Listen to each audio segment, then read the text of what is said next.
Robert Nanima.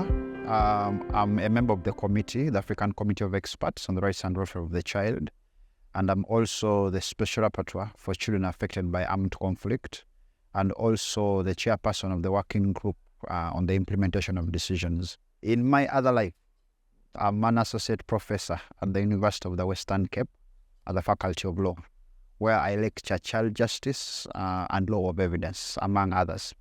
Could you tell us what the definition of a child is in international law? There are different definitions depending on which specific international human rights instrument you're looking at. For the Convention on the Rights of the Child, it's any person who is below the age of 18, unless the national law provides for an earlier age. So it's not a straight 18 definition. For the African Charter on the Rights and Welfare of the Child, it's the straight 18 definition.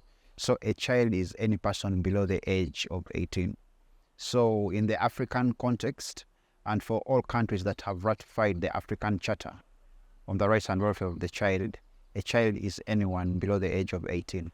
In your experience, what are some of the common misconceptions that people have about the experiences of children in armed conflict situations? That's a great question. The first misconception is that children affected by armed conflict are only in spaces of armed conflict.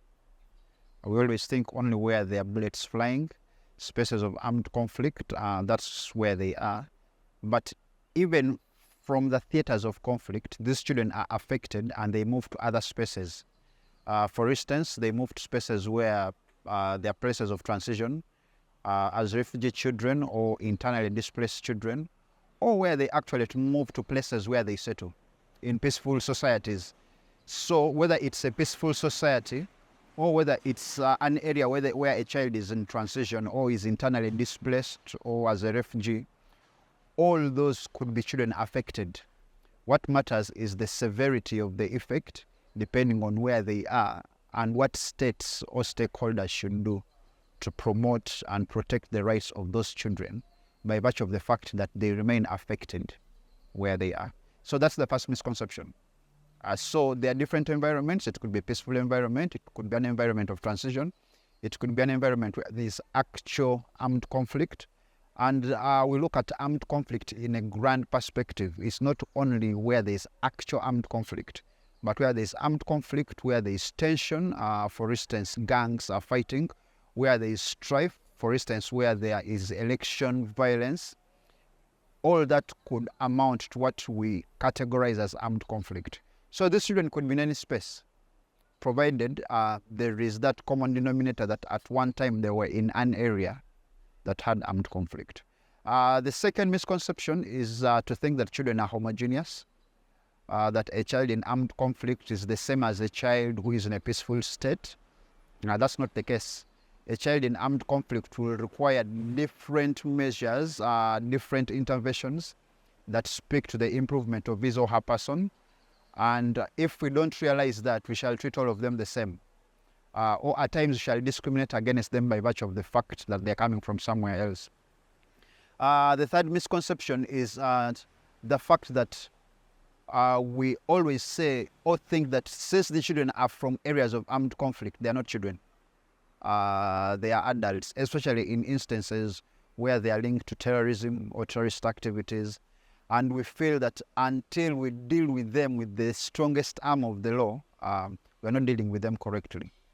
The common denominator, they remain children, should be dealt with as children first, as victims first, before other aspects kick in. Could you highlight to us what are some of the effective strategies that we can employ in order to protect and support children who are affected by armed conflict, both before, during, and after the conflict? The greatest strategy is to place this child affected by armed conflict at the center of any intervention, whether it is a state intervention, whether it's an intervention by CSOs, or whether it's an intervention by the non-state actors themselves, whether it's an intervention by other stakeholders. Place the child at the center, look at the challenges that this child presents, then deal with those challenges from the perspective of your strengths as a stakeholder. As a CSO, what are you bringing on board? Or as various CSOs, what are you bringing on board? In doing so, you are able to save resources but at the same time deal with the specific aspects that the child is dealing with. So that is the general strategy that should be seen to work across. But from a specific perspective, armed conflict has to be dealt with not only at the beginning, not only during, and not only at the end. It's a continuum. So the aspect of demobilization comes to the fore. At what point do we demobilize these children? The aspect of disarmament comes to the fore. After disarmament, what happens? The greatest of the three for me is reintegration. At what point do we start the reintegration? At what point do we stop? It's not something that can be done in a year or two. It's something that requires preparing the child, preparing the family where the child is going back to, preparing the community that's going to receive the child, preparing the state to be ready to receive the children, preparing the CSOs that are supporting this child. So it's a great continuum that requires resources, that requires deliberate efforts that look at the specific requirements of this child. We have had instances where children are taken back to the community and the mothers, the parents say, no, we're not ready to have them. These children killed people. We have had instances where we take back children, but they later go back to armed conflict because they see there are better options out there. So the DDR process is very instructive, but as how we deal with it, it cannot be an objective answer.